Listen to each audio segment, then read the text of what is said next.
RS यूनानी pharmacy, गुर्दे, पित्ते में पथरी, दोबारा पथरी ना होने का किया जाता है मुकम्मल इलाज। फैटी लीवर मेडिसिन भी दस्तियाब। बहादुरपुरा X रोड 9390610436 पर कांटेक्ट करें।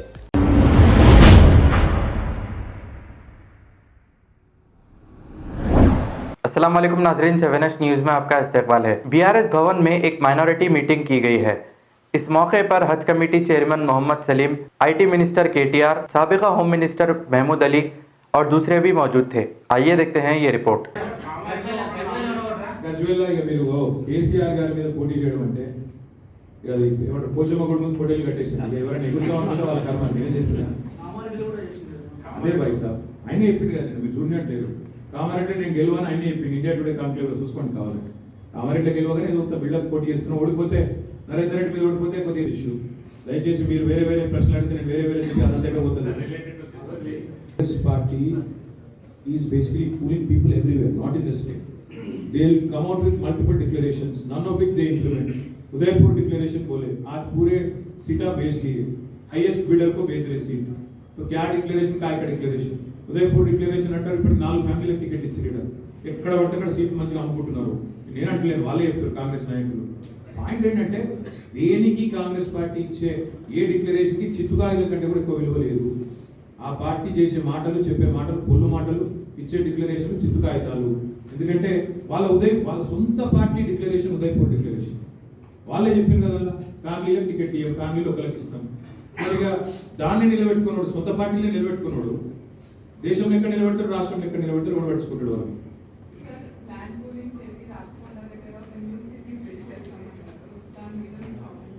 ల్యాండ్ పూలింగ్ ఒకటే కాదు, ఆ మహామేధావి మాట్లాడిన మాటలు ఇంకే చాలా మందికి మర్చిపోతుంది. రేవంత్ రెడ్డి గారు గొప్పగా చెప్తున్నారు, 50,000 ఎకరాలు ల్యాండ్ పూలింగ్ చేస్తాము రాచకొండలో. अच्छी तरह से समझ ले तो अच्छी बात है। माइनॉरिटी के अलावा BC डिक्लेरेशन अभी कांग्रेस पार्टी ने अनाउंस किया है, where they say that BC reservation will be increased based on the caste census and BC commission report within 6 months of time. My point is very straightforward. They have no clue. They are utterly clueless. They are unclear as to what they want to say. Why are they including religious minorities which have been recognized by Constitution of India in the caste census? They are unnecessarily mixing up things and creating unrest which is not desirable for the society. They are clueless, and that's what I'm saying.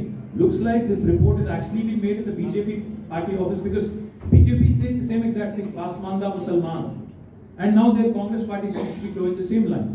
That is where the problem is. That is what minorities need to understand. Whatever distinction has been conferred, whatever special recognition has been conferred on them by the Constitution of India will be vetoed, will be destroyed by this declaration if they are voted.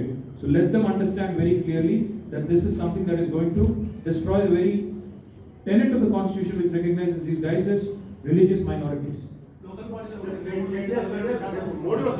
నేను అదే చెప్తున్నాను brother, వాళ్ళకి నాకు తెలివి లేదు, వాళ్ళకి ఆలోచన లేదు. करोड़ जिसमें से 42% तेलंगाना का शेयर है, मतलब आप कम से कम 16-17 करोड़ था 2004-05 में, और आखिरी में 2004-05 से लेके 13-14 तक अगर आप देखेंगे आखिरी बजट था 509 करोड़ खर्चा किया गया, 509 करोड़ कुल मिला के पूरे मुत्तहिदा आंध्र प्रदेश में 23 जिलाओं के लिए, 23 अजलाओं के लिए। अगर इसमें से अगर 42% आप लेंगे तो आप 200 करोड़ के आसपास भी नहीं है। कुल मिला के 10 सालों में 2004 से लेके 14 तक 10 सालों में कांग्रेस पार्टी ने माइनॉरिटी वेलफेयर के लिए तेलंगाना में खर्चा किया 900 करोड़, 930 करोड़, 930 करोड़। जबकि तेलंगाना की रियासत बनी और केसीआर साहब का सदारत में यहाँ गवर्नमेंट बनी, तो 2014 से लेके आज तक 2023 तक 10 सालों का बजट अगर आप लेंगे, कुल मिला के हमने खर्च किया 10,140 करोड़। कहां 900 करोड़, 930 करोड़, कहां 10,140 करोड़। ये मैं आपके लिए दे देता हूं, आप जरूर देख सकते हैं आप सभी लोग. అంటే 10 సంవత్సరాల్లో కాంగ్రెస్ పార్టీ, కాంగ్రెస్ ప్రభుత్వం ఇక్కడ ఉమ్మడి ఆంధ్రప్రదేశ్లో మైనారిటీ వెల్ఫేర్ కు ఖర్చు పెట్టింది మొత్తం 930 కోట్లు అయితే, తెలంగాణ వచ్చిన తర్వాత తెలంగాణ ప్రభుత్వం ఖర్చు పెట్టింది 10,139 కోట్ల 11 లక్షల రూపాయలు. అంటే వాళ్ళ పెట్టిన దాని మీద చూస్తే దాదాపు 11 రెట్లు ఎక్కువ ఖర్చు పెట్టింది తెలంగాణ ప్రభుత్వం. అది మాత్రమే కాదు, వాళ్ళ కాంగ్రెస్ పార్టీ సిన్సియర్ వాళ్ళు మాట్లాడుతున్నారు, हम लोग 4000 करोड़ बजट लगाएंगे. आप क्या करेंगे 4000 करोड़? अभी अगर आप देखेंगे जिस कदर हमने परसेंटेज के हिसाब से अगर देखेंगे आप इतना परसेंटेज बढ़ा जब से तेलंगाना बना, तब से अगर आज तक अगर आप देखेंगे ऑटोमेटिकली क्या होता है, इसी रेट पे बढ़ता गया तो तेलंगाना गवर्नमेंट अगर बीआरएस गवर्नमेंट रहेंगी तो बजट ऑटोमेटिकली 5000 करोड़ हो जाता. आप क्या करेंगे 4000 करोड़?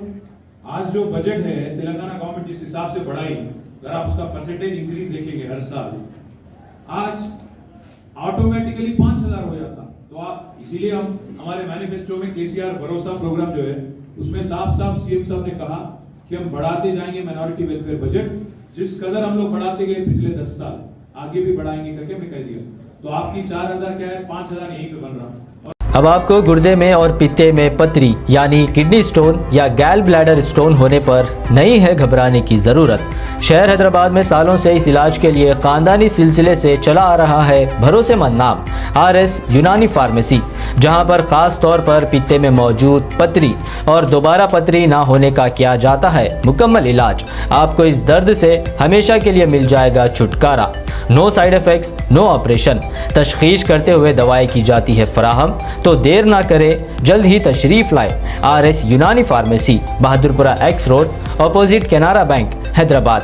मज़ीद तफसीलात के लिए रब्त करें 9390610436 पर.